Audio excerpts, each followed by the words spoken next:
Welcome back, listeners.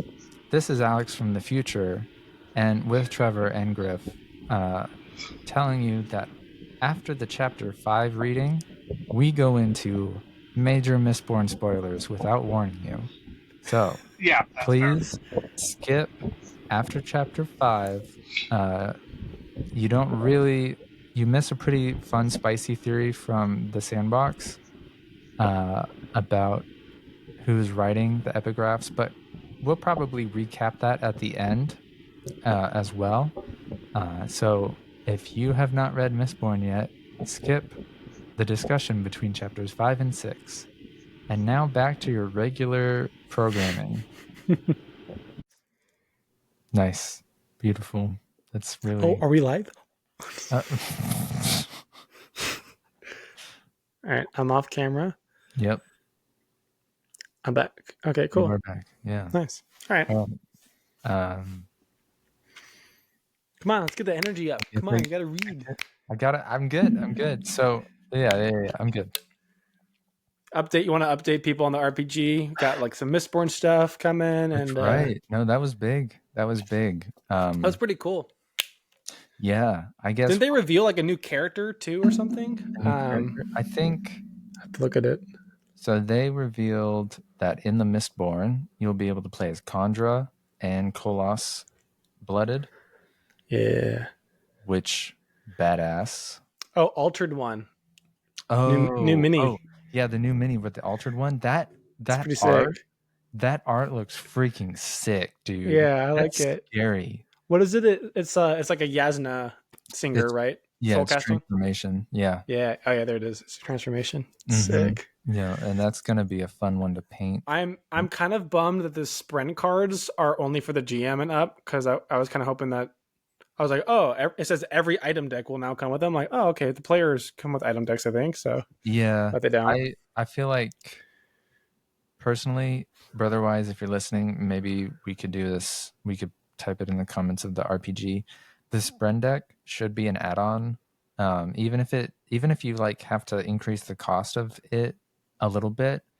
And the reason it should be an add-on is like there's gonna be games where more than one player plays the same Spren type, right? Yeah. So if you have one of each, like, cool if everybody agrees to just do like different ones, but Yeah. like That'd be kind of cool. Like, I don't know, you got my mind racing now. Like, what if we got like there was a campaign, and I don't know how often it is to like switch characters. Like, I don't know if you like usually come up with a character and you just do that for all the campaigns or not, but it'd be interesting if we had a campaign with like 5 to 6 people and we're just all the same order.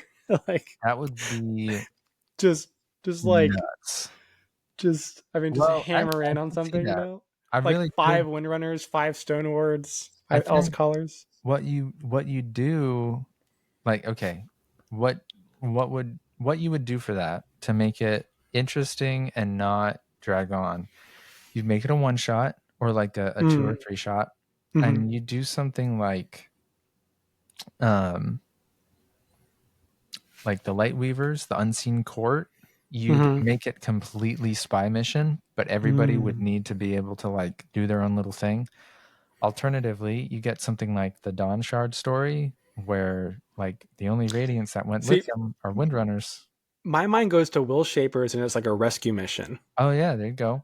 Yeah, but something similar, right? Just like something super specific, tailored to that order. Specific. Yeah. And then you'd have to come up with challenges where not only the Radiant Order abilities come into play, but like the varied backgrounds come into play. So that's what my thinking is. So I wonder how balanced it is in that, like, as you play, I'm sure there's like let's say it's an hour per session, and I'm sure there's there's sessions where you would do like 4 hours, and that's considered of 4 sessions. But like every hour, maybe not every hour, maybe every 2 hours, but someone says an oath. But like not everybody at the same time. Only one person can say an oath at a time for like every session. So like kind of divvies it up. I don't know. I wonder how it works. Because it'd be interesting if I don't want it to be like there's some like threshold there's Yeah. like a challenge, and then everyone's just like, "Oh, I powered up. I said the No, yeah. words." So if you want me to Yeah. briefly explain, it's pretty cool because Uh-huh. it's authentic. So what happens is that, let's say there's 3 characters, right? Mm-hmm. Each of them have a varied background, doesn't really matter, but each of them want to be a different radiant order. Okay. Mm-hmm. Let's take Windrunners, Skybreakers, and Will Shapers, right? So protection, law, and freedom, right? Mm-hmm. So what happens is uh, you and your GM talk and you discuss, hey, I want my character to be a Windrunner. I see this character's journey is going to be when he was a kid, he couldn't protect so and so. And so part of his character arc Mm-hmm. is Mm-hmm. that character, that player, and the GM would then together create moments of showing that character doing protection, right? And the GM would kind of mark down, hey, I saw your character do this, so I'm going to give him a point here. And then Oh. after several of those, the GM will go, hey, say the words, and then that will start the bond. So the character, it'll be after an important moment. Not everybody would use that same important moment to be like, life before death, strength before weakness. Mm-hmm. But I then if see. you take the Skybreaker at the same time, if that potential Skybreaker shows uh, working in accordance with the law, they might become radiant at the exact same time as a Windrunner. Probably not, though. There might be different Right. instances, and same with the Will Shaper. There's different chances and different Right. combinations of chances for any like. Exactly. And you want to show your character doing the thing. So if the 3 characters come across somebody stuck in a prisoner's cart and they've been Mm-hmm. abandoned because a chasm fiend attacked them, the Windrunner, the Skybreaker, and the Will Shaper might all have very different responses to that, right? The Skybreaker goes, hey, you broke the law, like I'm not going to let you out. Like Right. they know for sure they broke Oh. the law, right? And then the Will Shaper's like, nobody deserves to Wow. live in a cage. Anyways, I could go on, but that's how that works. That's when the Skybreaker, the lawyer, would be like, define a cage. Is Roshar a cage? Oh Odium's trapped God, on it. please no. Yeah, so there you go. That'd be so fun. And the GM can sprinkle in like as you're nearing that first ideal, the Skybreaker, the GM could sprinkle in. You see what appears to be a rip in reality flit across your vision, like so the character gets an idea that the GM is picking up. Yeah. That's So cool. yeah, Cool. We could talk about essentially, this all day, but we yeah, really could. you really That's not could. what I'll people let are you get necessarily started. here for. Yeah, we're here to read chapters 5 and 6. I do have a little bit of a caveat.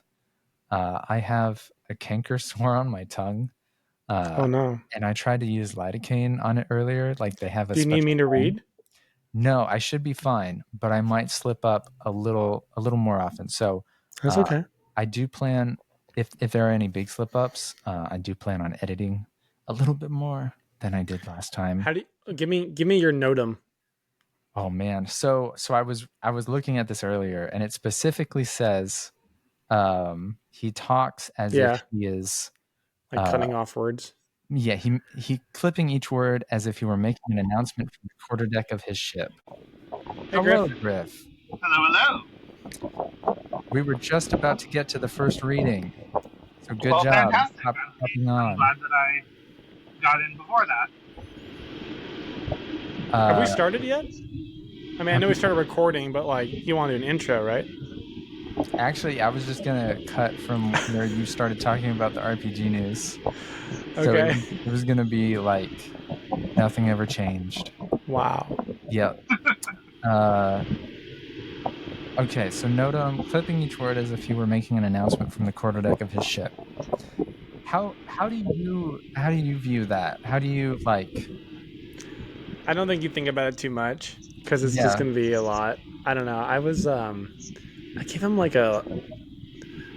I gotta see his words. I hear it's traumatic. Yeah, That's something I was going. that's pretty close to what I heard in my head. I was Yeah. thinking something like, I've never seen this before. Like, kind of like cutting off the last syllable, maybe, like before is before.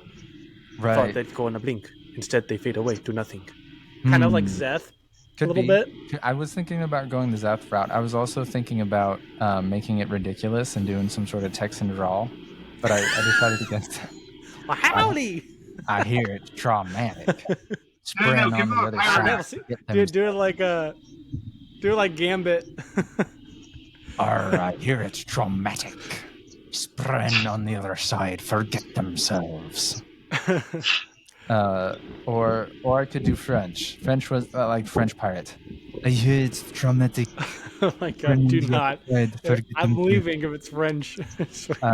If we get Thalens, I'm doing French, man. I'm following what the only place you can do French is like Mistborn. But the way Kate Redding and Michael Kramer do the Thalens are French. So don't just like saying. it. Yeah, the other way potentially I was going to do Notum was like as if he was yelling from the top of a quarterdeck the whole time, like, I hear it's traumatic. Spreading on the other side. No, just stick with the first one. I think it's better. I like the pirate one. I think that works, but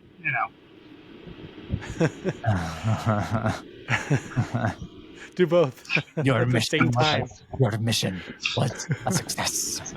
12 new radiants. I can't stand more Jack Sparrow, please. I could go more Davy Jones. A good number of honest men support him, but that doesn't mean they want to be bonded. 99 souls. Oh my god. I'm going to stop that before people so over the top. I love it. Yep. We'll see. Okay, wait. If anybody really wants me to do pirate, I'll do pirate. But beyond that, I'll do normal. Okay, I'll do normal. Nobody. Okay. All right. I thought you were asking the listeners for a second. I was like, wait, how are they going to respond? No, I was asking you two. You two are the only ones here. I say pirate. I like pirate, but that's just my vote. Do what you want. I don't care. Oh man, I want people to enjoy it. I don't want people to be pissed. But it would be so good. I don't think anybody would. You know what? How about this? We'll do it this one, and then we'll see how the listeners vote on how they feel about it. We can put a poll in the show notes. Okay. My only other worry is that the words will become difficult to understand. So the first thing Notum says is, he says Radiant Colin. That doesn't sound piratey. It did. Your mission. And it sounds like I'm doing some sort of like Spanish pirate. Your mission was a success. I think the first one's still the best, but that's just the first one is. I'm gonna do the first one. I can't do pirate.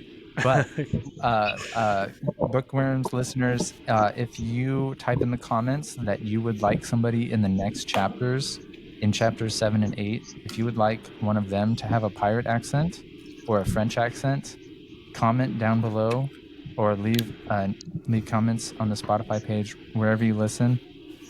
And if any bubble up to the surface, I will do a fun voice somehow. I will fit it in. All right. So with that, I think Sandbox, you wanted to turn off your video. Yeah, I'm gonna tune out. I don't think people want to look at me staring at the screen. Griff, would you like to as well? Sure, I can do that. Yeah, for the time being, at least until we start discussion again. Yes, sounds good. So videos and mics off, and then I will start.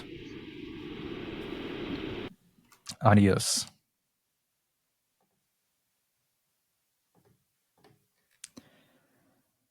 Chapter 5.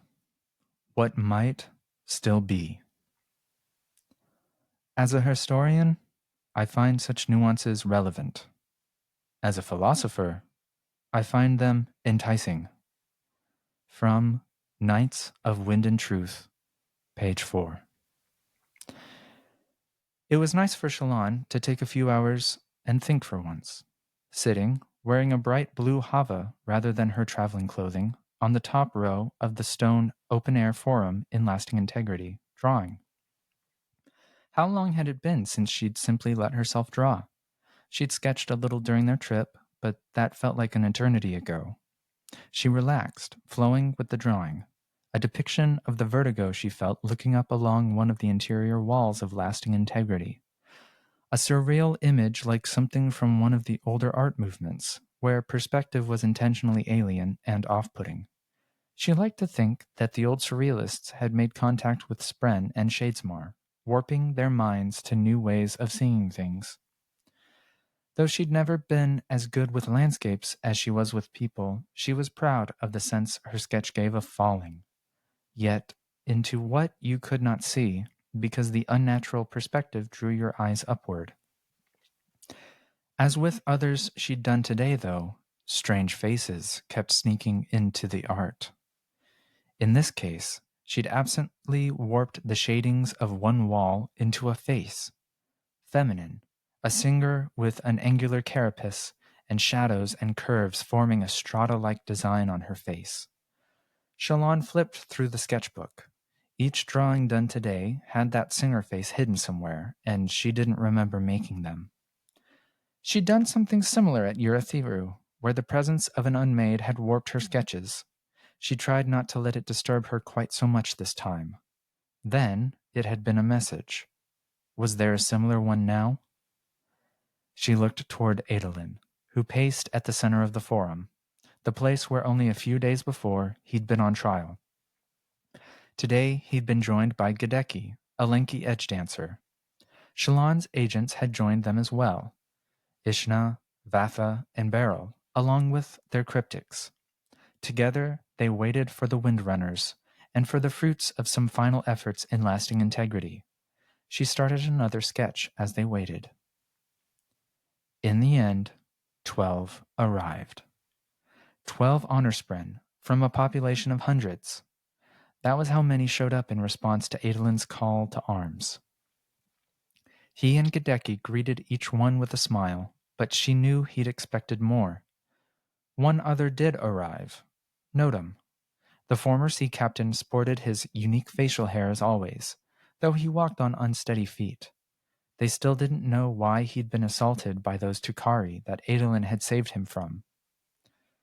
Notum didn't join Gadecki and Adolin, but instead walked down the steps to Shalon. "Radiant Colin," he said. That was odd to hear, even a year after the wedding. It hadn't been a foregone conclusion that she would take Adolin's name. Among the Alethi Light Eyes, either party was equally likely to keep their name as adopt a new one. In her case, she was needed in the line of Colin's succession. She doubted she'd take a throne that Adolin had refused, but Dalinar wanted people he trusted in line. Her adoption into the Colin house would strengthen her claim should it come to that. In explaining this to her, Dalinar and Navani had been speaking pragmatically. But Shalon knew she remembered that day differently. For her, it was the day when a set of parents had, for the first time, wanted her. Notum settled down beside her. Your mission was a success. 12 new Radiants. We expected more, though, Radiant said, emerging. After the support Adolin got at the trial, I anticipated an excellent recruitment result. A good number of Honorspren support him, Notum said, but that doesn't mean they want to be bonded. One can be irate at the Honorspren leadership and think humans are deserving of support without wanting to take that step. Below, the 12 Honorspren started to fade. I've never seen this before, Notum added. I thought they'd go in a blink. Instead, they fade away to nothing. Not nothing, Radiant said. They'll appear on the other side. I hear it's traumatic, Notum said. He had a stiff, formal way of speaking, even when the words were casual, clipping each word as if he were making an announcement from the quarterdeck of his ship. Spren on the other side forget themselves. Only briefly, Radiant said. These will probably stay in a group, which helps. and immediately make their way to Urithiru, drawn by the squires training there. Do you still need them now, though? Nodum asked. Isn't the war soon to end? Windrunners are our primary method for traveling long distances, and I suspect they'll be very helpful in peacetime. Beyond that, even if Dalinar wins the contest, I worry about what is to come next. The more radiance we have, the more stable our position will be. Then I should hurry, Nodum said, standing, to join them, so that I'm not left alone. Radiant approved. But Shallan? She noticed something. You sound reluctant, Shallan said. He looked at her, glowing the same soft blue as all the Honorspren. His uniform, his hair, everything about him was made of the same light, solid, not transparent, but also not quite real in the way she understood reality. There is nothing more for me here, Nodum said. I have been rejected of mine and have seen their pettiness. I should like to be of service, though I admit I do not wish to bond a human. I loathe the idea. Is that petty of me, in turn? Absolutely not, Shallan said. I have 2 bonds, Nodum, and understand the cost better than most. It's not pettiness or cowardice to be hesitant, just as it's not petty or cowardly to reject any relationship. Pardon, Nodum said, but other sorts of relationships don't lead to soldiers with remarkable powers. That did, admittedly, complicate the matter, but after learning what she'd done to Testament, who sat with Pattern a few rows down, Shallan couldn't help but question their mission. They needed windrunners, yes, but it made her increasingly uneasy to demand a spren bond. It wasn't intimate in the traditional human sense of the word, but it felt as deeply personal. We can use every windrunner, yes, she said, but I don't think you should force yourself to bond a human if it makes you uncomfortable. You can be a good person and say no, Nodum. I've learned that. Perhaps I will stay here a little longer then, Nodum said. With effort, I might persuade others of my kind to offer you support. He pointed and drew her attention to a group of Honorspren walking past, wearing traveling clothing and carrying gear, as if leaving for a long hike. They waved to Shallan and Adolin, but did not join those fading away. Objectors? Shallan asked as Adolin waved back to them. Those you mentioned earlier?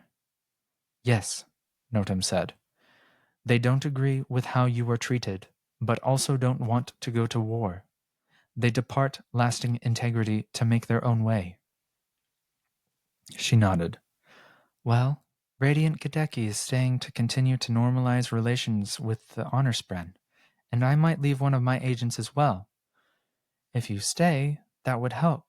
They could use a solid ally here. I am your ally, he said, but as I warned you, the Honorspren leadership does not care for me, even if they have been forced to revoke my exile. His expression grew distant. We have an entire navy that once sailed the Beat Ocean. It is a shame to see those boats abandoned in the shipyards. It gives the enemy full control of the Shadesmar seas. Perhaps I could sail under Honorspren authority again. Storms. If Shallan hadn't said anything, Nodum might have gone to become a Radiant Spren, meaning that she'd just actively gone against their orders in coming here. Perhaps she wouldn't mention that in her report to Dalinar. No other Spren came. Lucentia, the Spren who had been Shallan's guide since her arrival at Lasting Integrity, made no appearance. Shallan had hoped she would change her mind, despite their occasional clashes. Nodum, thank you, Shallan said, for how you stood up for us during the trial.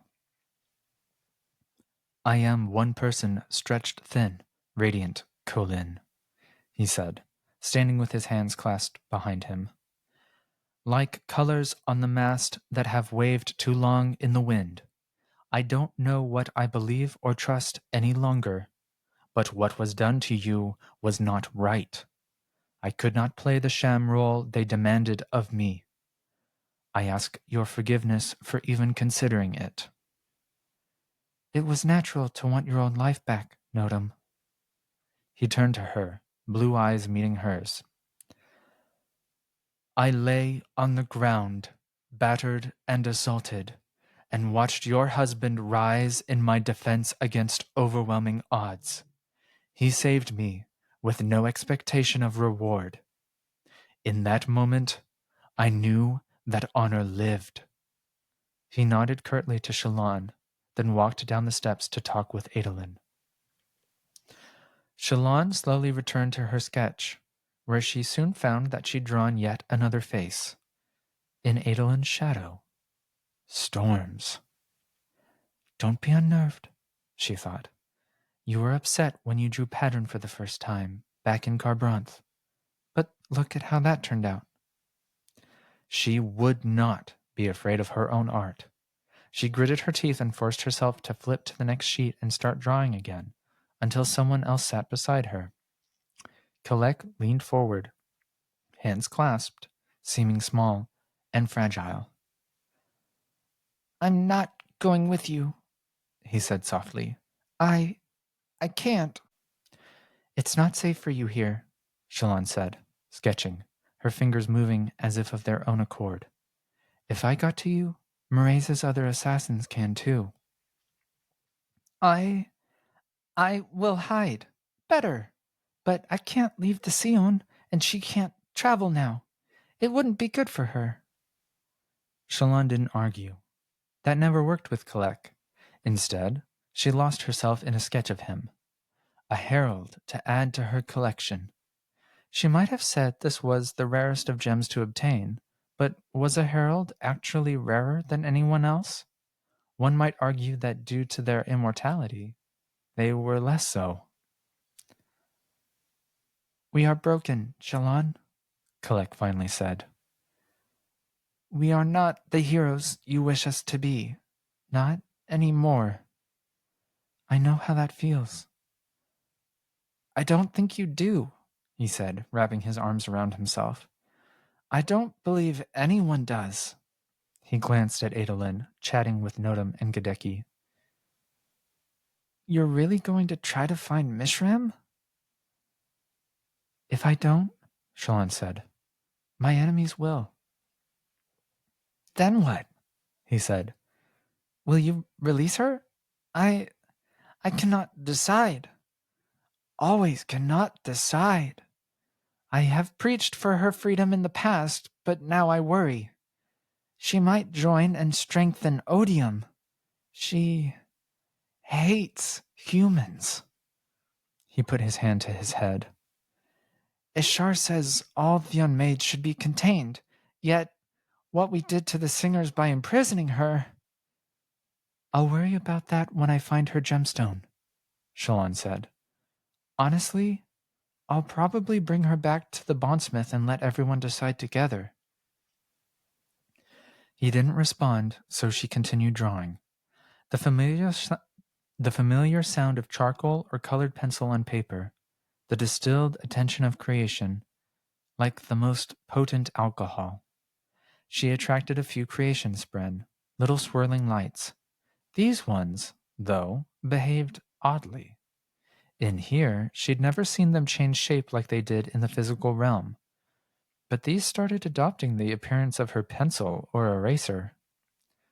She kept drawing, lines imitating life, freezing it, but altering it at the same time, for you could never make an exact copy.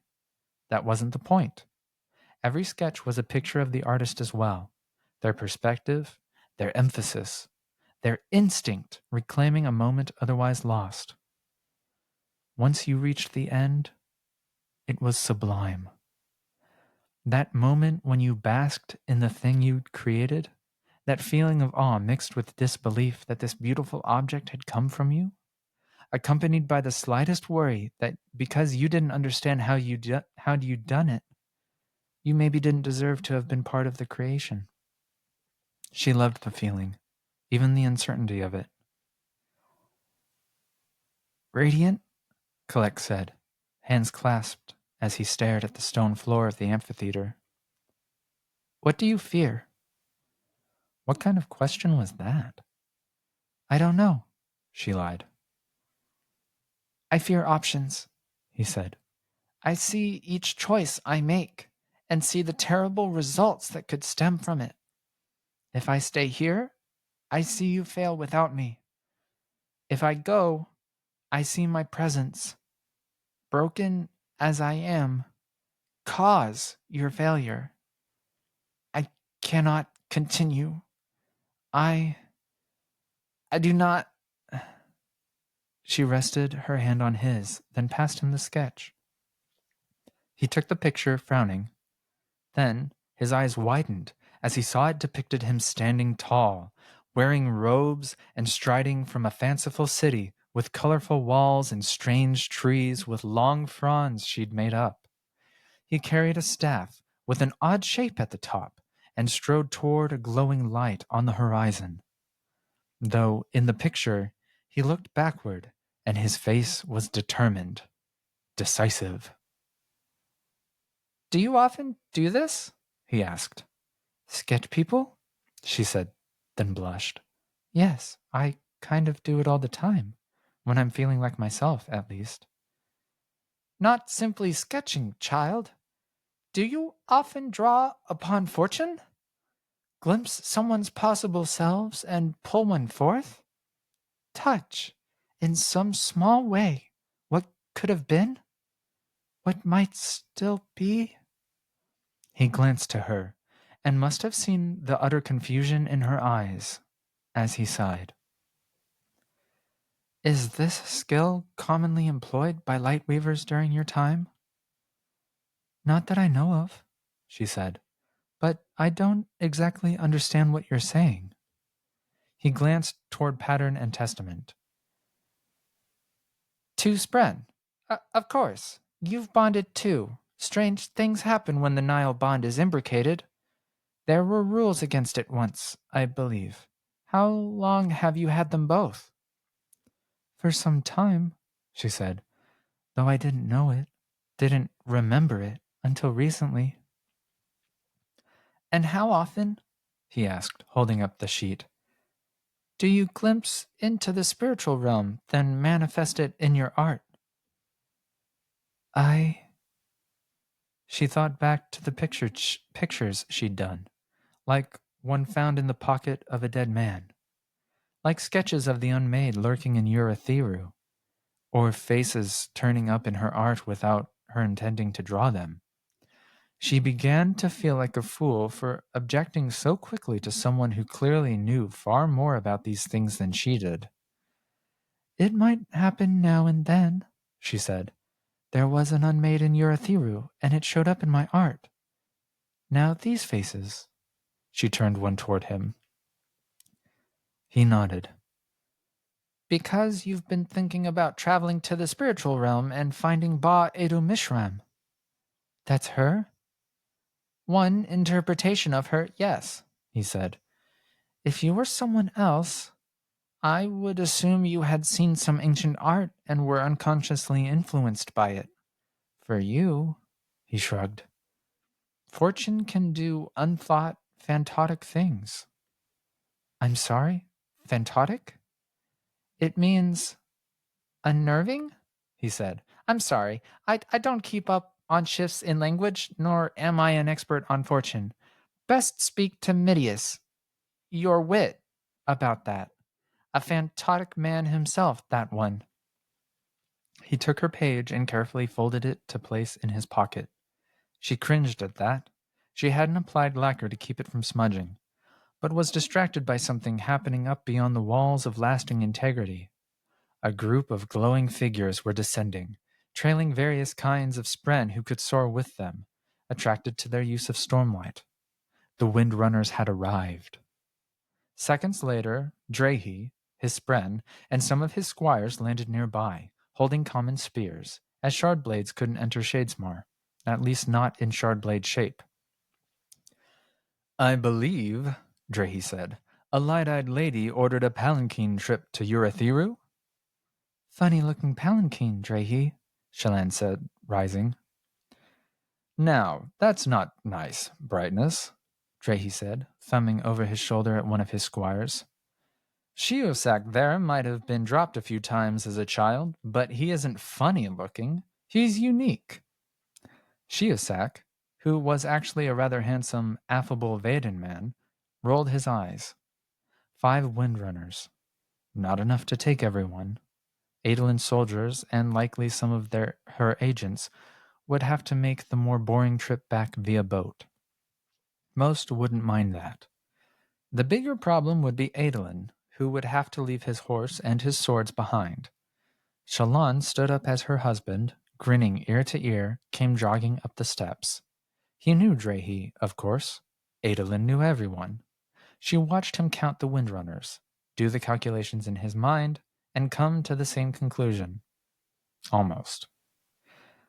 How many of you, Adolin said, will it take to fly my horse home? The end of chapter 5.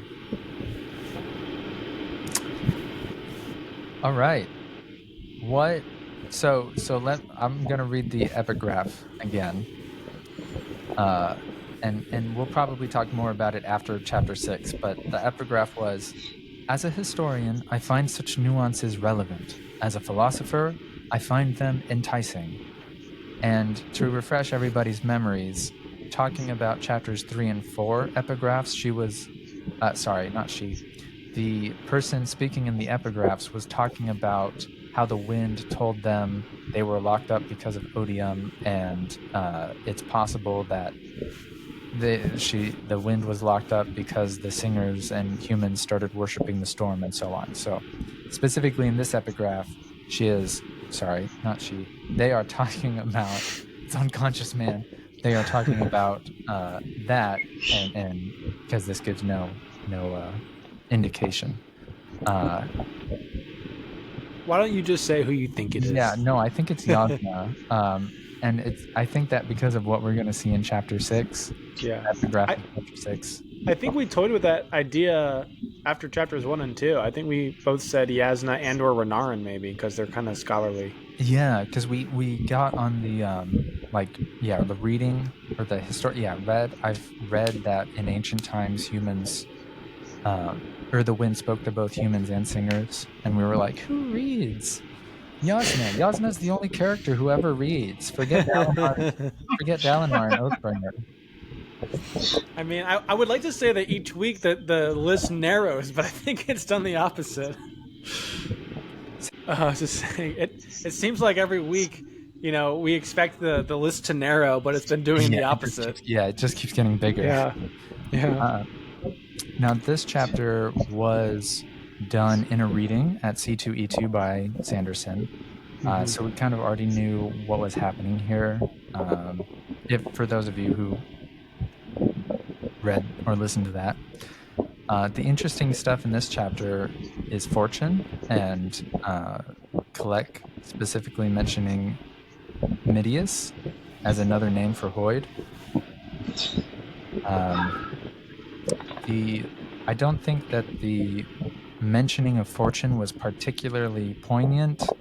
It was kind of random and not really full of explanation beyond Shallan can do something special. What do y'all think? I mean, yeah, it seems like the fact that she's bonded too means that she's able to draw upon fortune for her drawings, which obviously we've seen a few times before, one with the Unmade and one when she was, before she bonded Pattern, when she saw the cryptics, when the cryptics kept popping up in her drawings. Right. Yeah. I haven't been shy in sharing that, these last few weeks, that I feel like the spiritual realm will give us a little more insight into what the ideal or optimal version of a person is. I think you're right. We've seen hints of it in Stormlight. We've seen it in Mistborn. You know, being able to see like what you might have been if you had made different choices. And there's so many properties in the Cosmere that are linked to investiture and a cognitive realm, and it seems like fortune might be the one that's linked to the spiritual realm, which makes me think fortune, it's leading you down a certain road. This is the road it wants you to go down. This is to your optimal, like, best self. Which I don't know if that's an idea Sanderson would want to play with. I don't think there is a best self. You know, we're all struggling every day. But in a fantasy, like, I wouldn't put it past him either. So I don't know, just that's kind of where my mind goes when I hear that stuff. Yeah, I like that I idea. wouldn't necessarily say it would lead to your best self, but I think it may lead to the like most ideal self that you're aiming towards. Like, I still think that your choices indicate where you want to go. Sure. But I still think that fortune will take you down that path to make you who you want to be. Let me put it that way. Not necessarily your best self, but who you want to be. Yeah, that would be like identity and fortune kind of playing together. Right. Yeah, exactly. Yeah. Huh. What was your question to start this, though, Alex? That's a great question. Sorry, it felt like something was crawling on my leg. Oh, no, I'm just sweating. Okay. I did want to say on the epigraph, I did have a thought, and I shared it on the commentary website. Oh, but, yeah, tell us. I mean, we haven't considered Shallan because she's been kind of like in the other, like, she's been like the B plot. She's possible too because she can write as well, obviously. And who knows if she's heard voices her whole life. But I also thought, like, what if it was a sprint? And there's only a few that come to mind. But the main one would be Syl. And we can talk about this more after the next chapter because there's something that happens that's like, whoa, okay, maybe Syl is it. But yeah, pay attention to how Syl is becoming more human-like every time we see her in this book. Yeah, it's a spicy theory that I really like. I don't buy into it fully, but it's a spicy theory that I like. I think it's an interesting theory. I don't think it's one I subscribe to because I've never seen Syl as particularly philosophical. Well, and I put that I feel like it might have to take place, the writing of the Knights of Wind and Truth, a little bit later, maybe in the back half. Yeah. Possibly. During that time, as Syl as a human, which I don't love that theory, but she might explore those avenues because she's ancient. She's probably got the mind for it. Yeah, and I definitely don't discount it entirely. As I said, I still think it's an interesting theory, even if I don't subscribe to it personally. Yeah. Most of my theories are me just trying to find all possible routes that Sanderson will trick me with, and I'm like, no, I'm not going to be tricked. You're really good. They're not ones I love, but I take the bait, I take the carrot, and I'm like, oh, I'll walk forward towards the carrot, pulling the cart. But I am the horse. Yeah. Sanderson is holding the carrot. I'm just like, that's the carrot. I don't. Yeah. Like for me, there's like a bajillion twists in the first Mistborn book. I called the big one with the main male protagonist. I won't spoil anything. Yeah. Everything else I was completely blindsided by. But I was trying so hard. Like, I don't want to be blindsided by this one, and I got it. But everything else. Yeah, that's nice. Yeah, that's cool. Nice. Yeah. Interestingly, I don't think there's any basis for it, but I could honestly see Yasna's Inkspren being the one that wrote the epigraph. Ooh. What was that? Yasna's Inkspren. Yeah, again, I like the idea of thinking about Spren. There's something to it. I almost thought Nodum. A historian and philosopher, in my opinion, more fits Inkspren than it does Honor Spren. Yeah, the only issue against it is that the way it's written isn't how he talks. Ooh, but yeah, that's fair. True. Maybe he would write differently. I don't know. It could be. Could also be somebody that we haven't been introduced to yet. Yeah, I don't like that idea. I don't think it's satisfying for someone to be introduced later. Yeah. Well, I mean, we got the epigraphs from L before we were introduced to him. Okay, that's fair. Yeah, that's true. Good point. at the same time, there's something different about the quality here. Like, I guess with L, that was at the end of the book. That was the part 5 epigraphs of Rhythm of War. So it kind of felt like it was launching us into the future, and it was okay that we didn't know who was speaking yet, because there's obviously so much more left to come. At the beginning of the book, let's see, we had the death rattles in Way of Kings. Does anybody remember? Do you think this one's going to be the whole book? Because it's not 5 parts anymore. It's 10 days. It's 10. Well, but that's possible. I wouldn't be surprised if it's just this. That's possible. So when were we introduced to the knowledge of the spread that caused the death rattles? Like, when did we get that knowledge? I feel like that was after we actually were reading the death rattles. I think we got knowledge of that halfway through Way of Kings, and definitely at the end of Way of Kings. It was in the same book. It was definitely in the same book. I don't think you're wrong. I'm not. Yeah, Griff, you're not out of base at all. But yeah, I just don't think that it'll be someone introduced later. I think this is like the culmination of this arc. It's going to be someone that we've had an intimate journey with, in my opinion. And I think we can discuss more after the chapter 6 epigraph pops up, because that's big. It's big. There are some big things to talk about with this one, though. Especially with this is one of the last chapters that we've gotten ahead of time. That's right. After this, it's going to be mostly all new stuff. Maybe like a Seth flashback or two. The Zeth flashbacks. We got 3 chapters of Zeth flashbacks. Yeah, and then we have a Wit chapter. Right, the best chapter he's ever written. Yeah. So I expect I bet the Wit chapter will be 7 or 8. Because that should happen. He said that happens pretty early on. Yeah, it should be coming. I would be shocked if we don't get a Seth flashback next week. I agree.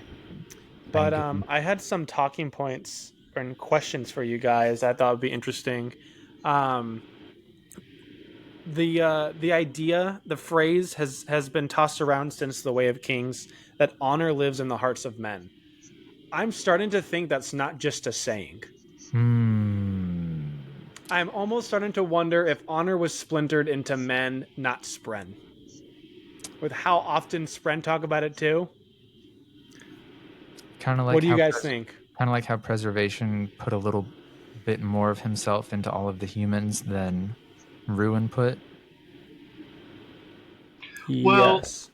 In Secret That's not History, a spoiler we either. got that some people on I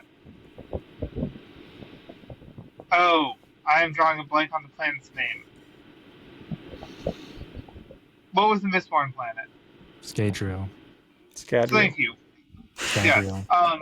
In Secret History, we get the info that some people on Scadrial are leaned towards Ruin and some are leaned towards Preservation. Because, we know that Kelsier was more Ruin leaning. That's why he wasn't able to hold onto Preservation's power, where it was more intended for Vin. Yeah. I think if you'll entertain me briefly, I am going to record a bit that I'm going to move to the beginning of the video. So bear with me. Okay, so now that we have the spoiler warning up. But no, I definitely could see it being where Honor's energy is being somehow directed into humans rather than it just being a metaphorical saying. I definitely think there's something there. I can't put my finger quite on what, but Honor. Go ahead. Oh, I was just going to say, something about the way Sanderson writes things, I think it actually has a lot more bearing, because it doesn't seem like Honor's energy and things like that are funneled in the same way towards the singers. Okay. Good observation. Yeah. I bet there will be some big reveal. Just, Oh, Probably. there's definitely one coming. I mean, yeah. The yeah. last 2/3 of the book will be Sanderlanche. I think the whole book's gonna be Sanderlanche. The whole book is Sanderlanche. Yeah, we're already in it. We're already in it, yeah. Yeah, yeah. Oh man, bury me alive. So some other things. It seems okay. So putting this together with the blurb on the back of the book, which Reactor Tor released a couple weeks ago, I'm a little bit confused. I thought that they were setting up that Shallan and Co. They're going straight to the spiritual realm. I thought they'd figure out how to do it pretty quickly, and that would be their adventure. Sure. It seems like they're going home first, and they're going to have to figure out a way to get there. What do you think that's going to look like? Do you think Navani's going to have to figure this out again? And now she's got Yasna and Shallan to help her this time around, so it might be a little bit quicker. Yeah, no, that's a really good question. In my head, it's a pretty linear path to the spiritual realm, in which Shallan and Co. go back. Developments happen because another day has happened. So Adolin is sent off to Azir, or where was it? So we'll get to that, but yeah. Sure. So Shallan is at the tower, reports back to Navani Dalinar. Collect does decide to go back with them, and then they all meet to discuss how are we gonna find Ba'adu Mishram, blah blah blah blah blah. And then Dalinar is like, perpendicularity time, boom, and they simply they have like one initial encounter where they're like, how are we gonna do this? And somebody pokes their head into the spiritual realm, and they get all confused, and they're like, how the hell? How in damnation? And then Navani's gonna have some way of doing something. Okay, so this is the part that I forgot about from the blurb. Yeah, okay, so this is the very last part of it. At the same time, Shallan, Renarin, and R'Lain work to unravel the mystery behind unmade Ba'adu Mishram and her involvement in the enslavement of the Singer race and in the ancient Knights Radiance killing their spren. And Dalinar and Navani seek an edge against Odium's champion that can only be found in the spiritual realm, where possibility combines with chaos. So they're all wanting to go there and do something. They all have missions there. It seems like Shallan and Co. is going to have to go to Urithiru. Hey, something in spiritual realm. We need to go get it real quick. What? How do we get there? I don't know. Help us out, Navani. And then meanwhile, Adolin's slowly on his way back, but I think he's going to run into some trouble and have some side quests and get stuck in the Azir somehow. Yeah. Is that kind of how we feel? Yeah. Yeah. I think Adolin might be sent to Azir for war purposes. Like that'll be like that'll be a heartbreaking like remember me, Shallan moment. And I am not opposed to that. I think that's very possible. And then because of that, he goes and he bonds the Night Watcher or whoever the third bondsmith spren is, because there's no official written out wording that the Night Watcher is the third bondsmith spren. Is it not on the Coppermind that she's been bonded before? It states in the Coppermind she's the third bondsmith spren. Okay, but the chapter that states that does not state that she's been a bondsmith spren. It's the sibling talking about the bondsmiths. There's something weird there where it's never actually stated. Wow. So Adolin bonds the wind and becomes a bondsmith. Confirmed. Got Boom. It. There it is. That's what. Shout out. Hold on. I need to find out who. Somebody was commenting on our YouTube on the last one, and I want to give them a shout out. Haxorus. Haxorus is the one that had some conversation with me about that. Now, people can argue all they want in the comments, but until it's written in a book, I'm only 95% sure that the Night Watcher is the third bondsmith spren. There's that 5%. Something else could be it that they haven't mentioned, like maybe Ba'adu Mishram. That'd be crazy.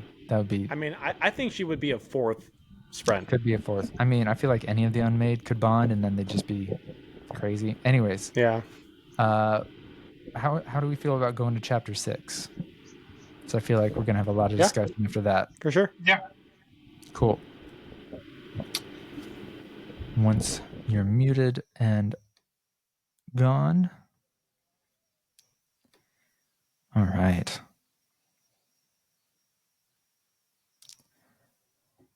Chapter 6. Nobility. Regardless, the events surrounding the cleansing of Shinovar are of specific relevance, and I am doing my best to record what I can discover of the Wind's own words regarding them. Though, now that the Wind and heralds have vanished, I have only 2 sources who can speak of these events. They are my witnesses. From Knights of Wind and Truth, page 5. Dalinar looked out a window at the frosted peaks of the mountain range. Kaladin knew these lands were probably claimed by some kingdom, yet it was difficult to imagine. Owning fields was one thing, but mountains? If someone could claim them, though, it would be the mountain of a man by the window. Dalinar didn't lean against the stone frame to relax as another might have. He clasped his hands behind him, his spine straight, wearing a Kholin blue uniform with his glyphs on the back, the tower, and the crown. Szeth sat on the floor near the far corner, dressed once more in white, head shaved, eyes closed with his long, silvery sheathed shardblade in his lap. Kaladin had always thought the weapon wicked in appearance, with those hooked crossguard arms and the jet-black hilt. Szeth appeared to be meditating. Calm, rhythmic breaths. Storms. Even when relaxing, the man was unnerving. Syl maintained both her human size and the colors on her hava as she walked over to stare Szeth in the face to see if he was peeking. "How are you feeling?" Dalinar asked. "About your upcoming task." "Good, sir," Kaladin said. "The world is going to be different, whatever happens in 10 days. Wit says I need to find a new place in it, so I'm going to try this. You asked me to be a surgeon, not a soldier. I'm game. A surgeon for the mind, who didn't cut with a scalpel, but with calm words and understanding. Storms that seem so much more difficult." "Excellent," Dalinar said. "I've had reports on the men you helped with their battle shock. It's remarkable. Take a person from the darkness and show them that light still exists. It won't fix everything, but it does make a difference." "Light," Dalinar said, gazing out across snowfields reflecting sunlight like liquid diamonds. "Ishar said something about light when he told me he wanted to refound the Oath Pact. Saying the words, the moment when an oath is sworn, even by someone else nearby, brings clarity, and should restore him, if briefly." He glanced toward Szeth. "Sir?" Kaladin asked. "I'm sending Szeth with you." "He's the companion you promised me?" Kaladin said. "I return to my homeland," Szeth said softly, "to set right what is wrong, to cleanse an evil. To achieve the 4th ideal, a skybreaker must undertake a crusade of righteous cause. Upon completing it, I will be poised for the final step, in which a man becomes the law itself. I wished to go alone, but Dalinar has insisted I bring you." Kaladin took that in, then stepped closer to Dalinar, turning his back on Szeth, which felt very wrong to do. "Sir," he hissed, "that man is not stable. He doesn't need to be sent on a quest. He needs time, attention, and the help of..." Kaladin trailed off as he noticed Dalinar's expression. "Storms," Kaladin said. "You think I can do something to help Szeth while he's trying to cleanse the evil of his homeland?" Yes, Dalinar said, firm. You up to it, soldier? Kaladin glanced over his shoulder at Zeph. Sir, with all due respect, I have managed to help one group of men suffering a mental burden that I understand from personal experience. You can't expect me to replicate that kind of success with an extreme case like Zeph. I would need months to devise a treatment. We should speak in private. Plus, I feel like I need some perspective. What about you, soldier? Always, sir, Kaladin said as Syl joined them, head cocked, eyeing Dalinar.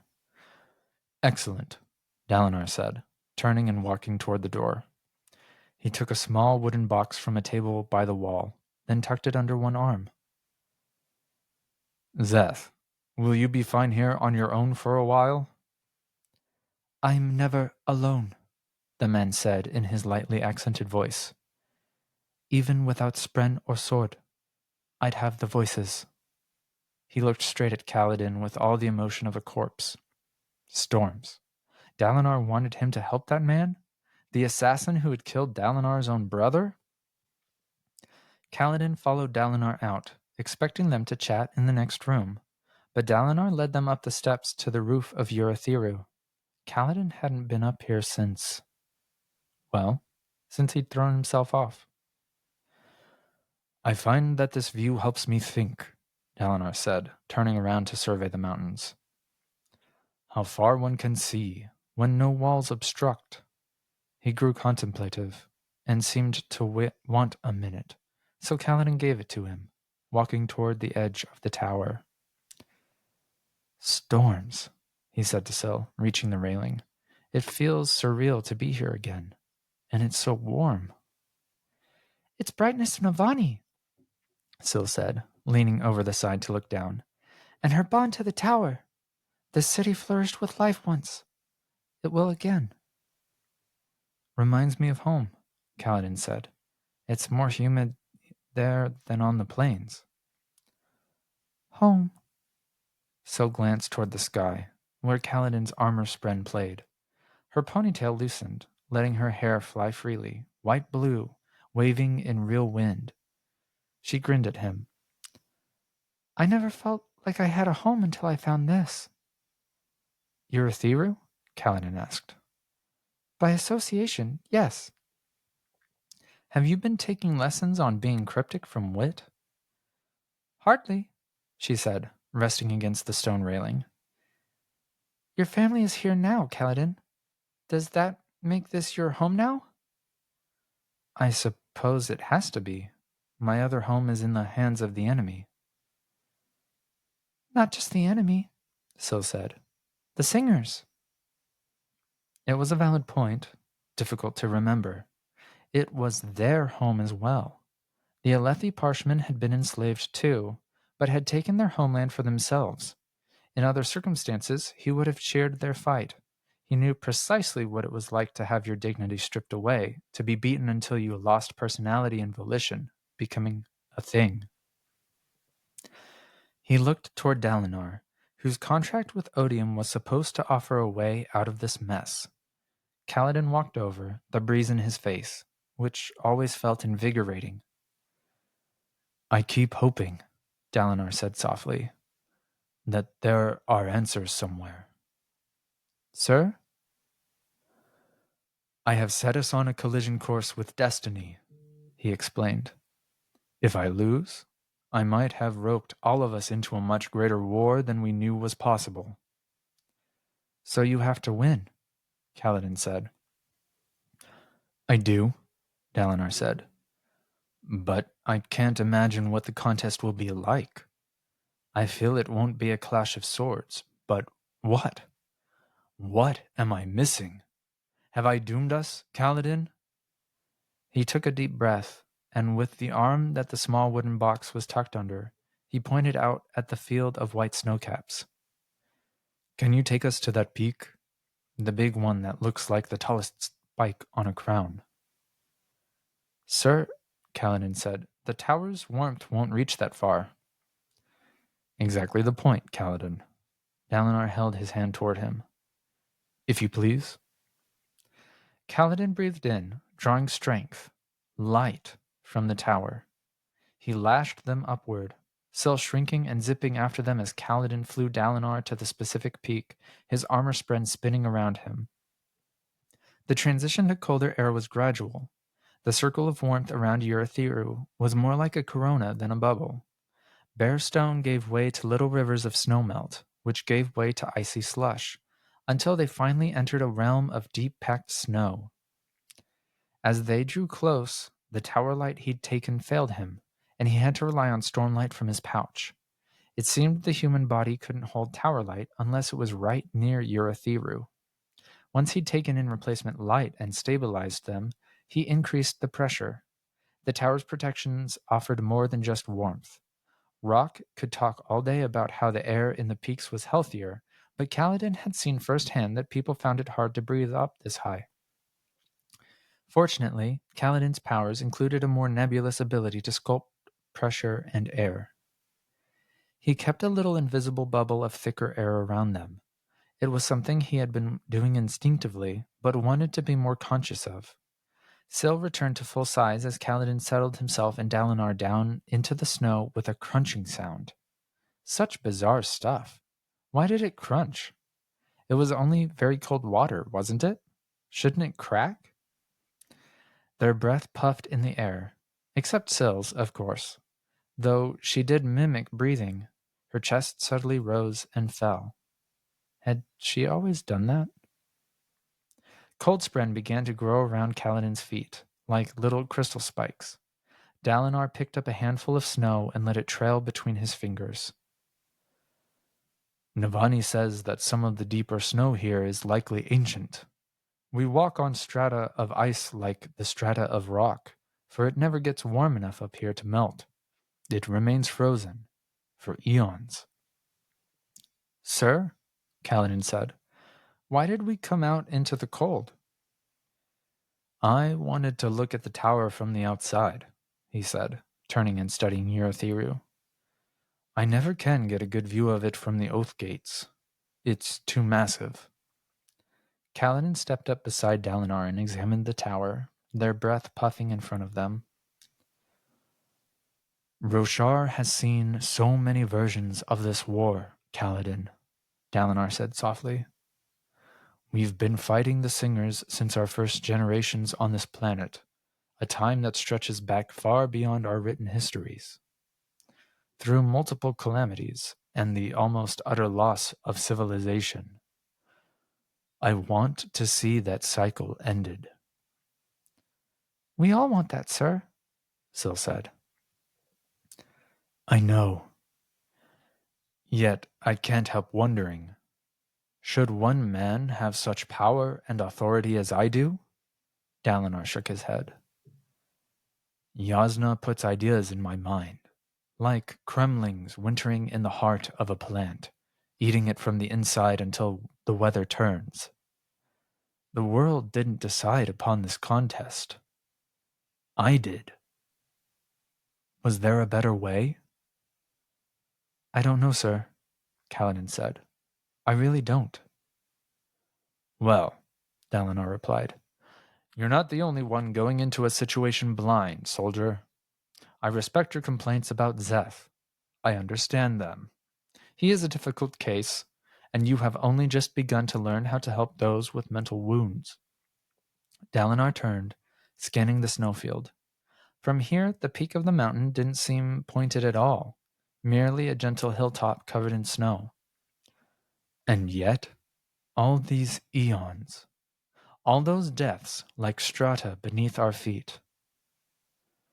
We need to change, Kaladin, to do things differently. I think we start by not throwing people away when we worry they're defective. He murdered dozens.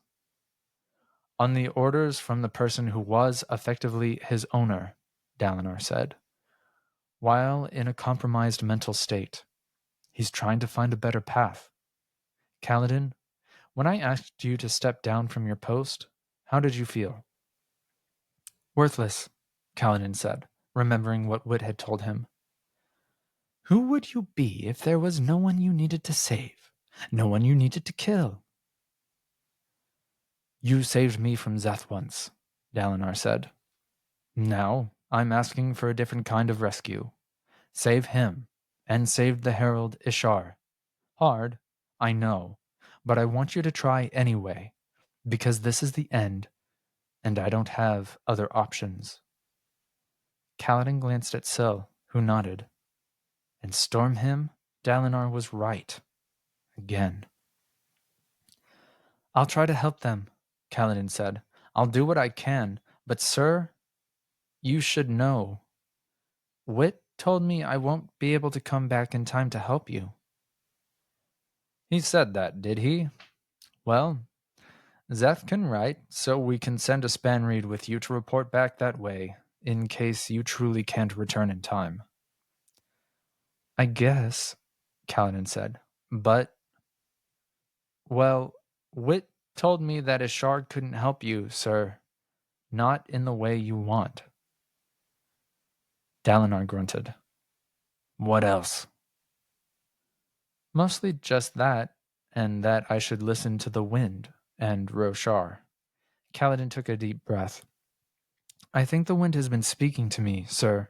A version of it that is a spren? I don't fully understand. It told me to listen to you, though. Well, I appreciate it for that. The heralds are important. They're part of this. I can't explain why yet, but I have felt it in my gut for weeks now, maybe longer. Dalinar put a firm hand on Kaladin's shoulder, wet from the snow, his foot crunching as he moved. Ishar. He's not like Ash or Tom. He's active and planning to interfere with what we're doing. He's dangerous, exceptionally dangerous. Dalinar met his eyes.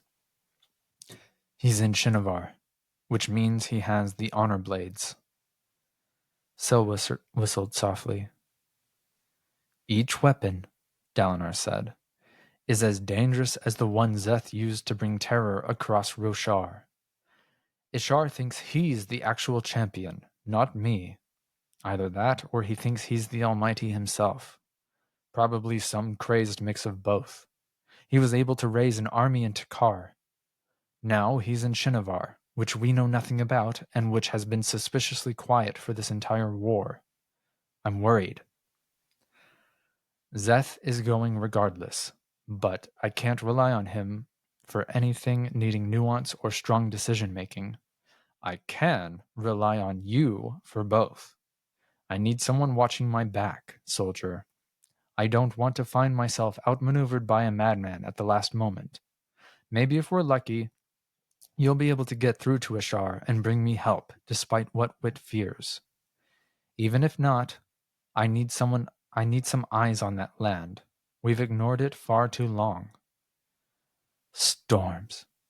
This was his true task, help a demigod overcome his megalomania.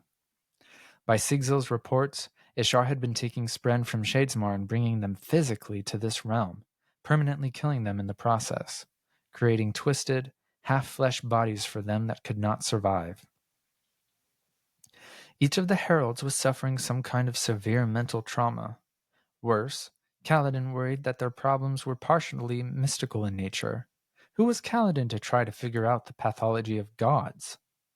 He didn't say any of this because he knew the answer. Who was Kaladin to do this?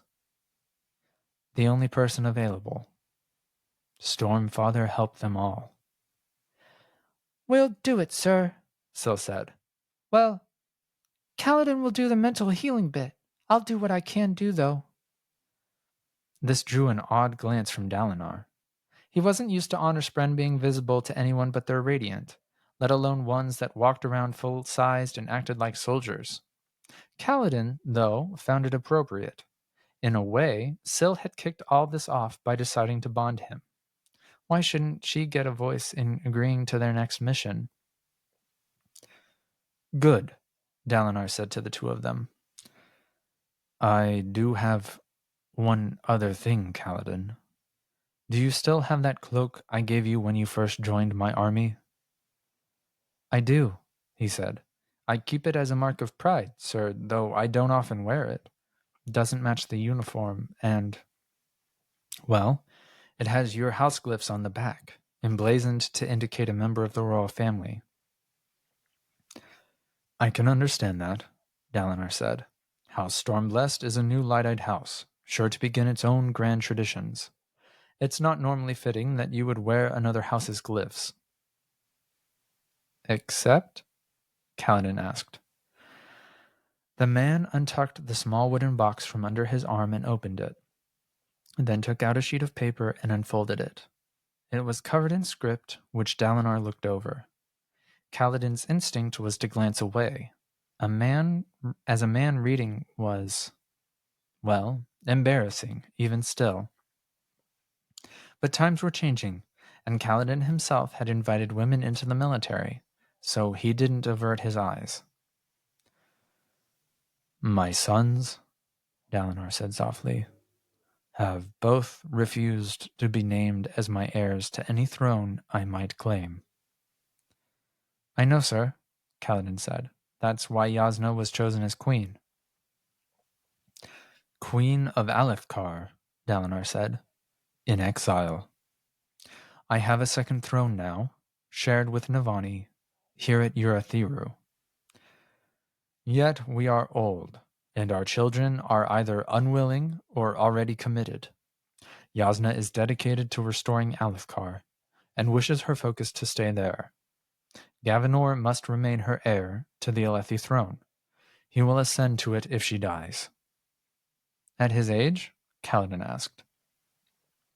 A child can, and must, inherit to preserve the throne, Dalinar said.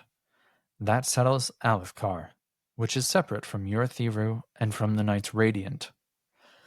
So this kingdom has no heir to take over should something happen to me and Navani.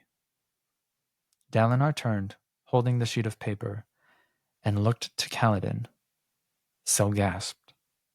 Pale, yellow shockspren burst around Kaladin, and he felt his insides crumbling.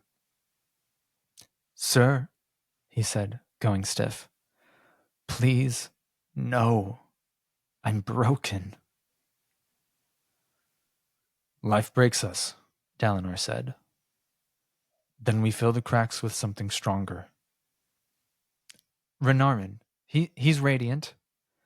He can see glimpses of the future, and what he's seen makes him refuse this charge. I support him in this. Soldier, Renarin is bounded to a corrupted spren, and we as yet don't know the effects that might have. Adolin flat out refuses. I hope to be able to resolve our problems, as I worry I am the reason he refused the throne of Alethkar. But even if we did, Urathiru should have a radiant at its head. Dalinar held out the sheet to Kaladin. I will not force this upon you, Kaladin, but I will ask because I must. Will you be our heir? It was like a cold bucket of rainwater thrown over him. He couldn't respond. Being an officer was difficult. Being a Light Eye's worse. But being royalty? Son, Dalinar said softly, I see your hatred still. Hopefully not for anyone specific, but for what has been done to you. In the last years, I've been forced to accept that the distinction between light eyes and dark is one of pure social construction. Nobility is not of the blood, but of the heart. But it must go the other way too.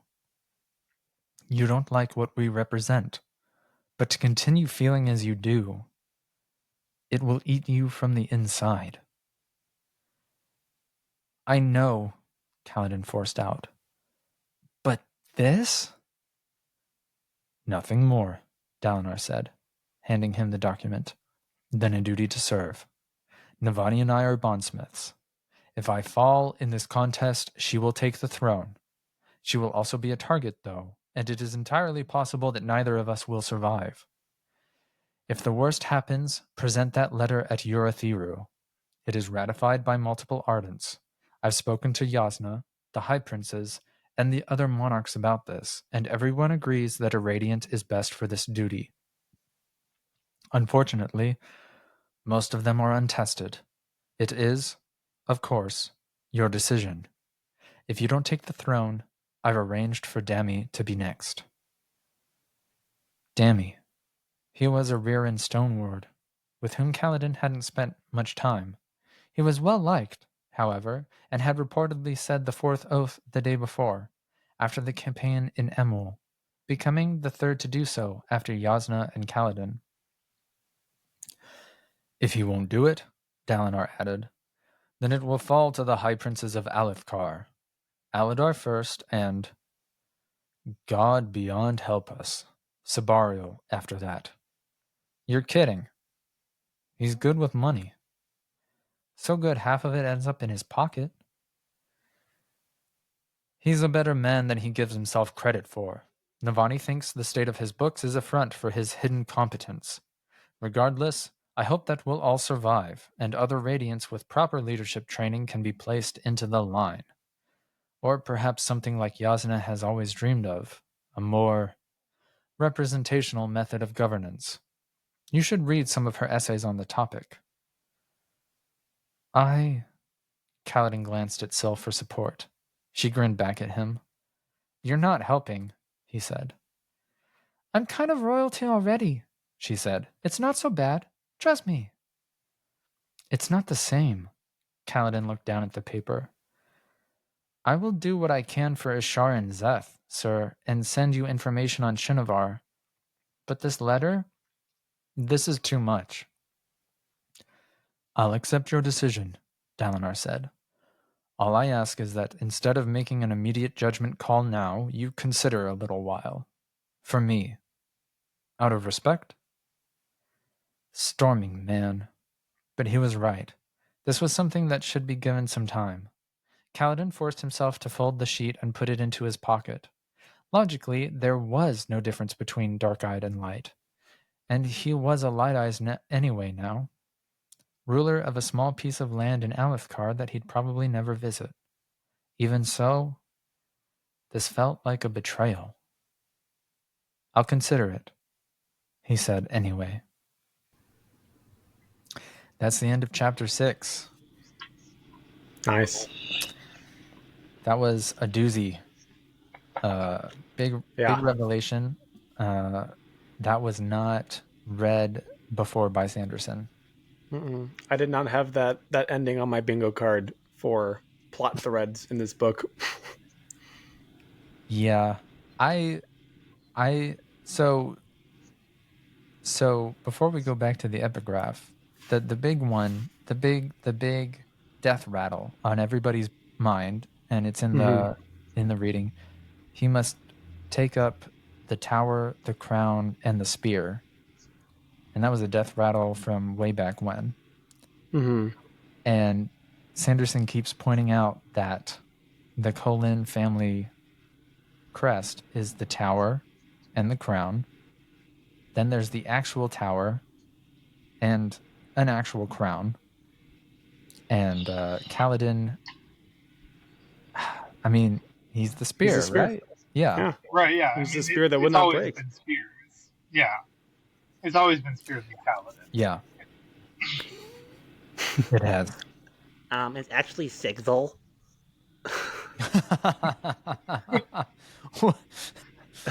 I don't know. But yeah, no, you're totally right. It's the wind. Oh man. Okay, let's go back to that epigraph. Yeah, and then afterwards, let's do the arches. Yes. All right, the epigraph once more. Regardless, the events surrounding the cleansing of Shinovar are of specific relevance, and I am doing my best to record what I can discover of the wind's own words regarding them. Though, now that the wind and heralds have vanished, I have only 2 sources who can speak of these events. They are my witnesses. I wonder who those could be. Just giant signposts for what's going to happen. Right? So, in a previous epigraph, it mentioned that the wind disappeared. before the wind vanished, she told me blah blah blah about how Odium's how the change in Odium's vessel allowed her to speak again. And then in this one, we have after the winds and heralds disappeared. So the wind has disappeared a second time? I believe that this is being talked about, like the writer was stating before the wind vanished, the wind told me why it could speak again. And then in this one, it's mentioning that same vanishing again. I don't really. I think so. I think, but along with the heralds disappearing, which I think is probably a separate event from the wind disappearing. I mean, the heralds did kind of disappear. I mean, they kind of always do. It's like their gimmick. But in this current timeline, they're like kind of in hiding, right? Yeah. So we have the epigraph that also states that that there's a new storm, right? The wind vanished and there's a new storm. Now we have the heralds vanishing, which could be reinstating the Oath Pact, and the heralds vanished back to Brace. It almost sounds like the wind is a world hopper. How often it comes and goes. That would be interesting. I still just think it became a part of the new storm. Yeah, I'll hold back. I'll hold to that. And then I don't know. From these two epigraphs, I feel like the person is Yasna. I feel like the person writing is Yasna. That's the leading theory right now, I think, for a lot of people. Yeah. I still like. I mean, I still think Syl works. Maybe Syl would be cool. Syl would be cool and ridiculous. It's a very and especially now with like, Kaladin having this offer to become royalty. Right. If something were to happen to Dalinar, Kaladin, and Navani down the line, and Syl is becoming more human and she takes over, I could see this being written way down the line. She becomes a little bit more of a scholar and writes about her best friend. That would be cool. I do feel obligated to point out that this is talking specifically about the cleansing of Shinovar. She was there. She'll be there. Definitely there. Mm-hmm. And then says, though now that the wind and heralds have vanished, I have only two sources that can speak of these events. Who can speak of these events? Herself and Zeph. Or herself and Nightblood. Herself and Nightblood, absolutely. So then the rest of the wind, the Knights of the Wind is just... God, this is so awful, but it works, and I hate it. No, it doesn't work, man. It doesn't? Because the two witnesses are separate from the writer.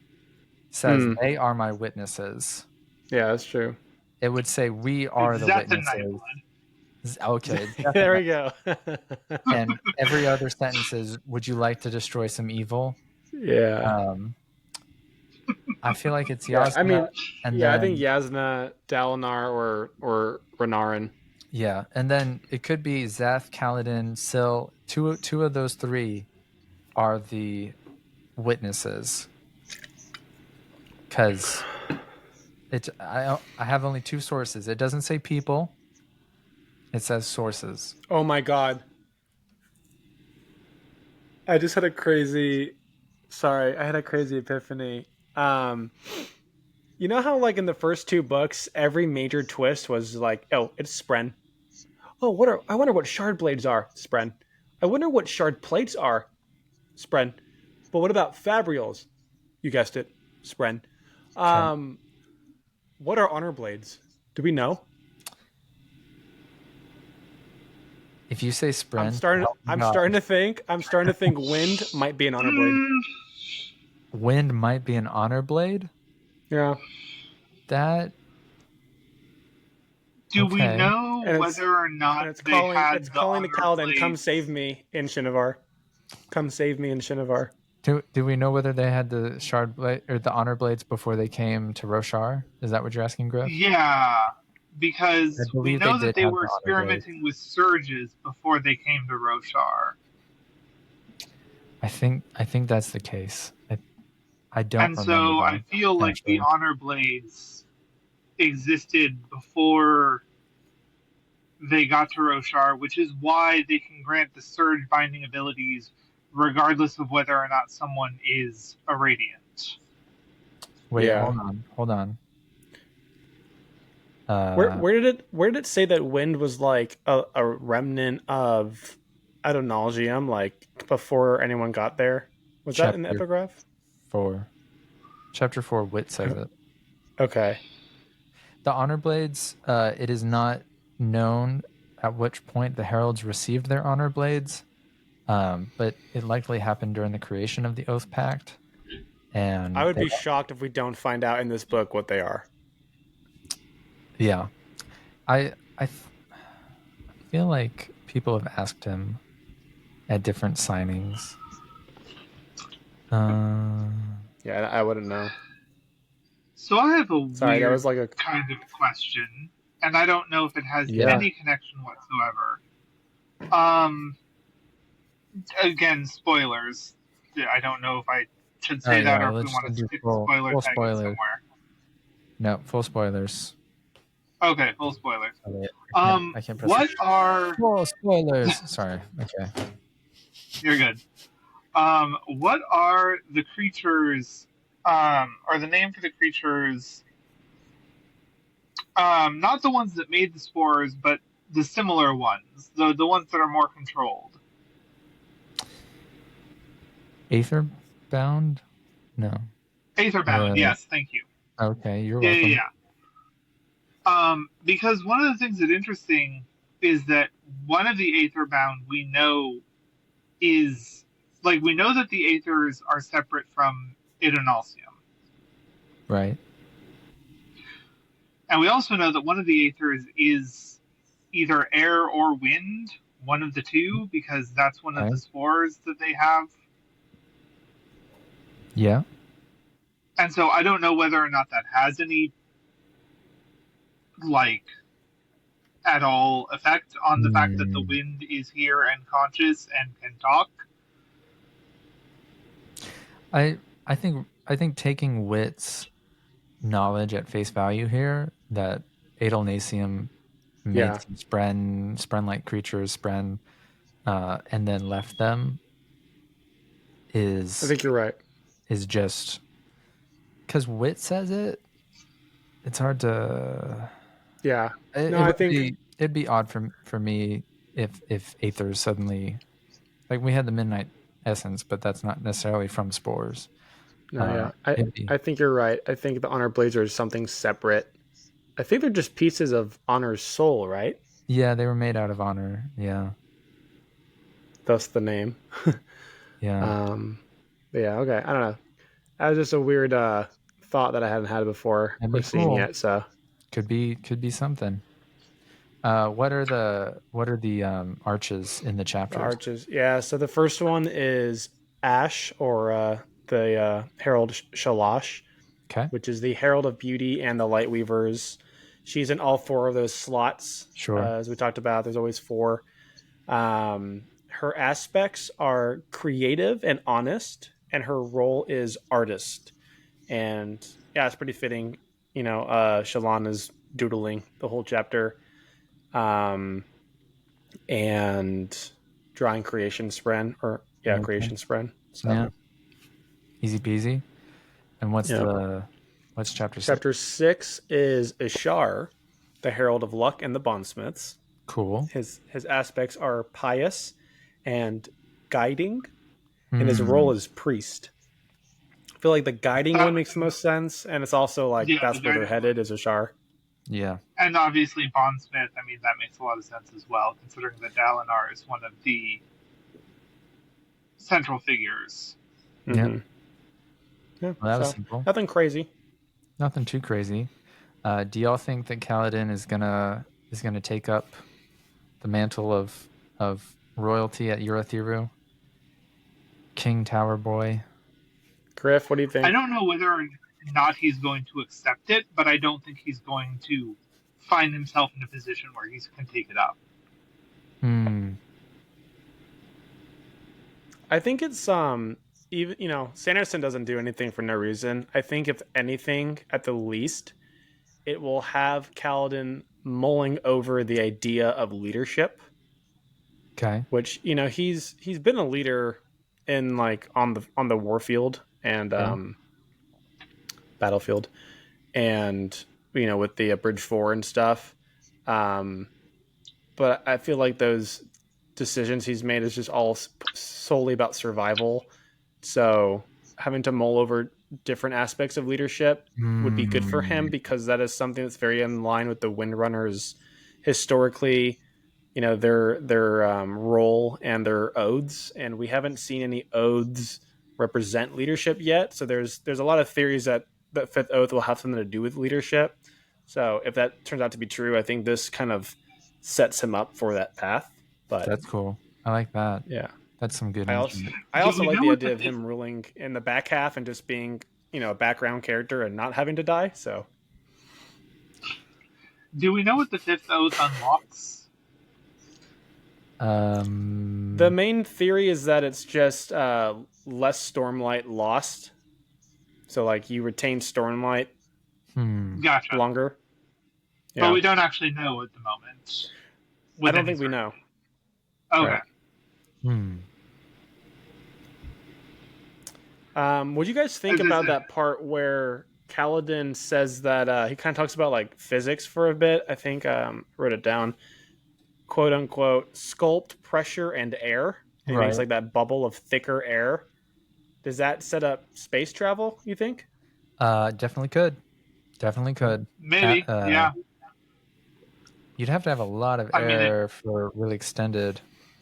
Yeah. But so here's an interesting thing, though, is that we know, again, full spoilers, from some of the other stories that have come out, that the Skybreakers, at the very least, are definitely visiting other planets. Yep. Yeah. But if a fifth ideal does allow you to retain Stormlight and like maximize your efficiency with it, then you wouldn't need to breathe. You would be I agree. By the Stormlight. So have you guys seen Arcane? Yes. You know that like hex gate that they have where they just like shoot a ship? What if it's just like a ring of Windrunners and they just all invest someone and they just shoot him into space? That would be sick. Catapult. That would be so cool. Yeah. All of them lash just all at once. Yeah. Oh, man. It's like an oath gate, but a catapult. That'd be sick. You could get some intense speed out of that, though, if you had multiple Windrunners all lashing you to the fullest extent of their abilities. Yeah. How have we not seen that before? Like multiple Windrunners like lashing something. There may be. How do they not use that for artillery in the war? Like, doing that to a giant stone and then flinging it at a city or something? Like, I feel like that'd be a very effective. Like, because I would imagine that it would stack, because it's different pools of investiture, commanding something. There's definitely going to be diminishing returns. Is there? I'm entirely sure it would stack. I know that. I still think that we should see it, because I still think that like a single Windrunner could launch a pretty big stone. I feel with. Yeah. Like my mind goes to if you have 6 Mistborn all shooting the same coin and you're like all like huddled up together. Sure. It would go faster, no? Like sure. To say like you could launch a coin. I don't know. But that we have a specific. Okay, so here's the thing, though. Yeah. Do we know it would go faster, or would it just have more? I don't know. I would have to look up lashing and what it really does, but we probably don't want to get into that. Yeah, because this is hard theory crafting at the moment, because we don't have we don't have any examples to draw off of. Mm-mm. Yeah. Alex, what's your favorite moment from these 2 chapters today? I would say the moment Notum talks about Adolin saving him and saying that honor lives. And this is actually coming from what you texted me earlier, and then having having the very end of that chapter be Adolin being Goofy. Yeah. Having those 2 moments juxtaposed pretty close to each other, that was a favorite for sure. What about you? What about you, Griff? Ooh. I mean, honestly, I did like the fact of hearing the fact that Kaladin creates a thick bubble of air, because it's one of those things where investiture use is something I'm always fascinated by, and how it interacts with normal physics and things like that. And so the fact that they not only do that, but they do it instinctively, apart from, I would assume, rock, since rock is used to the high altitudes. Right. Which would be an interesting thing, because, yeah, I feel like rock wouldn't. If rock spoke instinctively do that the same way second that or third ideals, he might actually instinctively create thin air around himself everywhere. Ooh, that's actually an interesting point. Yeah, you're not wrong. Because he would feel like that's more appropriate than the thicker air of the lowlands. Exactly. Then he has the upper hand in any fights that he would never do because he doesn't fight people. So that's true. Yes, I also found it interesting the small example of tower light use we get. Yeah. And the fact that it seems to disappear when you get a short distance away. That made so much more sense. I want to understand why that is. Make it make sense. I want to understand why tower light is effective in place of storm. I mean, is it because it's mixed of stormlight and lifelight? Because we know that. Yeah, it's something to do with the tower. Well, yeah, because we know that Lift is the only one who can use Lifelight currently consistently because of whatever happened with her. But I would assume the reason that Tower Light can take the place of Stormlight is because it is half Stormlight. I believe so. That just makes sense. I think rule of cool, that makes sense. I don't think there's anything deeper than that. Yeah, I don't think there's anything deeper than that. So I think it could honestly probably take the place of both. I feel like it could both power regular Night Radiance and Lift. Although I am curious about, and this is kind of completely separate, but I am curious about, and I'm going to draw a blank on the name here, I know it. Who's the one that becomes the Will Shaper? Venli. I'm kind of curious about Venli, of whether or not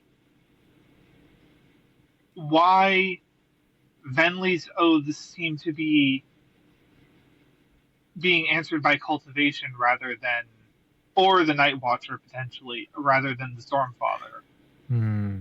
I think it's kind of split based off. I feel like it's 5 and 5. Stormfather or cultivation or Night Watcher. Could be. I think it's could cultivation. Be, that's true. Yeah, because other than Kaladin's perspective, we haven't gotten anybody else's perspectives on making the oaths specifically. Like, we've had chapters from other people's perspectives, obviously, but not when they've been making the oaths to be answered by one or the other. Does Shallan hear them at some point? I can't remember. I know Dalinar hears them, but that's clearly Honor because he's a bondsmith, but I can't remember Shallan. No, I think the cryptics take such a loose interpretation of the words that it's like, it's, in my head, I view it as a kind of slippery substance that, like, no one else can hold on to, so the Stormfather's not able to, like, these words are accepted. Like, the cryptic has already accepted them. Like, and kind of like That is snuck it interesting, yeah, past because the Stormfather. That's what it yeah, looks like that is in my head. actually interesting because Shallan's and I would assume other Lightweavers' oaths don't seem to be answered by anybody apart from the cryptics themselves. Yeah, and it may be because they're personal truths, because it talks about in that one epigraph of, or that set of epigraphs in Words of Radiance about Melishi not wanting to be a light weaver, but then he had to be a light, or he became a light weaver, and then he hated that he had to speak personal truths instead of normal oaths. Might be something to do with that. Cryptics are just weird, man. Cryptics are. Yeah, I mean, it's not like it's hard to tell either when she says a legitimate truth, because then she like fills up with Stormlight, goes to Shadesmar or something. So Yeah, that's you true. always kind of tell. Now, Yeah. here's Yeah. an interesting thing. We do know that both Dalinar and Kaladin are speaking oaths to things directly tied to the Stormfather. Because Okay. obviously a bondsmith with the Stormfather is the Stormfather himself, and we know that the creation of Honor's friend was given to the Stormfather by Honor. Or at least, not necessarily creation, but stewardship, I guess, of the Honor's friend. Okay. Sure. Because like the Stormfather and Still are talking directly to each other in the first book. Sure. They have a special So bond.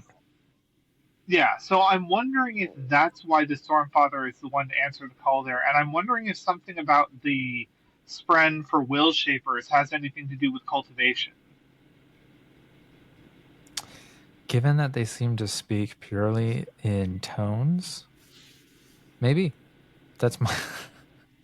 Although we did see Dalinar accepted the words for Kaladin's fourth ideal. Well, it was like through the bondsmith, right? Yeah. And it's all, maybe it'll be clarified. Probably not. We'll get it in a I don't song know. 5 years from now. It's an interesting little tidbit that I've been curious about for a while, and I'm hoping we'll get some sort of an explanation. Yeah, Maybe. definitely. Maybe. I also wonder if this is one of those things about the fact that the singers are not tied to Honor in the same way that the humans are. And so therefore cultivation is answering it for the singer because they're not Honor tied. Yeah, that's a good one. Why didn't we go with that to begin with? I don't know. To be fair, it was just something that occurred to me right now. I think my favorite moment, I think you had a good one, Alex. I like the Aelin parts. Yeah. But yeah, I won't say it was Dalinar reaching out to Kaladin for royalty, but I do like that twist. I think my favorite moment was them just staring out on top of Urithiru. One, because it's a nice quiet moment, and two, I think that is going to be the art of the cover. I think that's what we're looking at when we see those pixels. Oh yeah. No, I could see that. When I read that, I was like, "Oh, this sounds like the cover." That'd be such a sick cover. Yeah, just them staring out at like the sunset or something, or sunrise, and those snowy peaks. It's actually interesting because I'm always able to picture that really clearly because the franchise is not tied to this at all, but the third Dragon Age game, you end up in a castle that is in the middle of a bunch of snow-covered peaks and things like that. And so there's a view from your character's bedroom that is basically at the top of one of the tallest towers of this castle that looks out onto the snow-covered peaks. So that's what I always picture whenever they reference that. Well, I think because that scene reflects that cover tease that they put out like 2 or 3 weeks ago now, so closely. I think we're going to be getting it this week. If I had to guess, that'd be cool. Yeah, I hope so. That'd be nice. Yeah, be a nice little. I don't know. They might wait until after the RPG dies down to give us another shot. I actually think it would help the RPG. Oh, I think, I mean, yeah, like when Cosmere is trending, all Cosmere things are trending. That's fair. That's true. So, Yeah. Oh, yeah, Like my you're not wrong. my Cosmere videos do better when there's Cosmere news and like Oh, Sanderson has a presence. delving into the analytics here. All right. Yeah. Nice. Nice. So if you're listening, Reactor, give us the cover. Yeah, just do it. Just just do it. Just do Post it, yeah. Just Yeah. Nike. Just do it. Yeah. Do it. Don't let your dreams just be dreams. Do it. Do it. I am the Senate. Okay. How much do I have to pay you to never do that again? A lot. Because I say that a lot. I say that probably 20 times a year. So to not say it 20 times a year for the rest of my life, that's I don't know. Give me another 40 years. So that's 800 times. Takes me about 1 second to say it. That's 800 seconds. Divided by 60. That's what? 12, 13 minutes. At my hourly rate, that's going to cost you in the millions right there.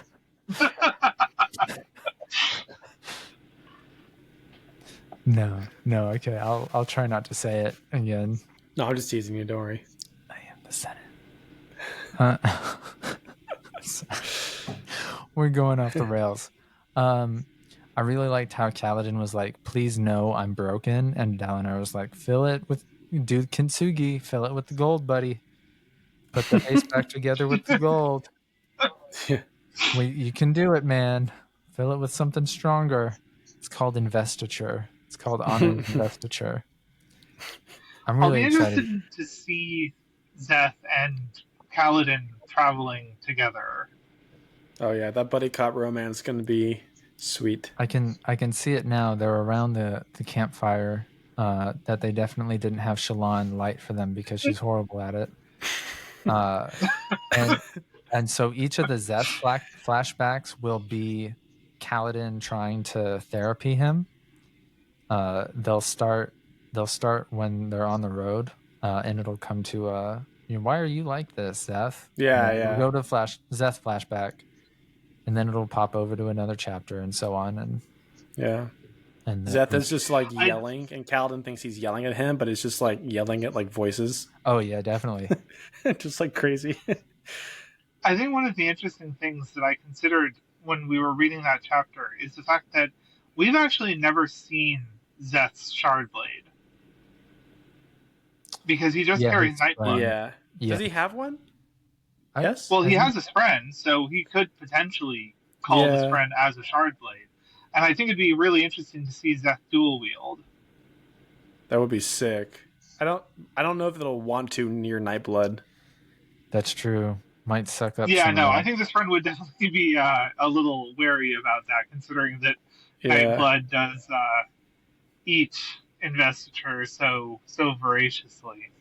Might go. I want to meet Auxiliary this book. Right? That'd be great. See him before he dies. Yeah. Spoiler. We already did full spoilers. Yeah. Cool, man. All right. I think we are on the verge of wrapping up. Any last words? I don't think so. I think we talked about everything I wanted to. What did you say, Sandbox? I didn't say that. What? What did you say? Did you say? I said Dungspren. Dungspren. Okay. My last word. Yeah. These words are accepted. Maybe. No. Wait. I take that back. You're accepting what? Oh man. Okay. Griff, sign us off. All right. Until next time, don't panic, world hoppers. Life before death, strength before weakness. Light eyes before dark eyes before destination. Ooh. Oh man. Oh, that was good. Okay. Brilliant. Light eyes win it every time.